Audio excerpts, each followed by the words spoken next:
Pēdējos gadus arvien vairāk manu prātu, dvēseli, sirdi nodarbina tāds jautājums kā autonomija un patstāvība. Un aizdomājieties, kā savā starpā ir saistīti gan valstu likumi, gan cilvēka individuālie principi, loģika, domāšana visādi. Un interesants secinājums šodien tāds tā kā atziņa nākusi, ka būtībā daudz aizspriedumi un pat kļūdainas domas un priekšstati ir arī daļa no cilvēka patstāvīgas darbošanās. Protams, visu laiku jautājums ir tāda robeža, cik tas ir, ko viņam likusi pieņemt apkārtējā vide viņa attīstības laikā, un cik tas ir pašapzināti izdarīts.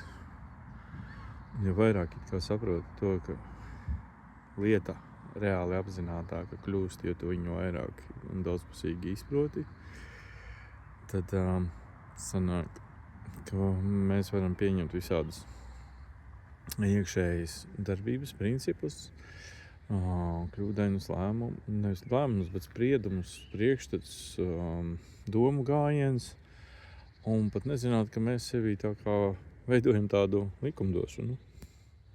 Un vienos tā likumdošana var būt kārtīgāka, bet citos haotiskāka.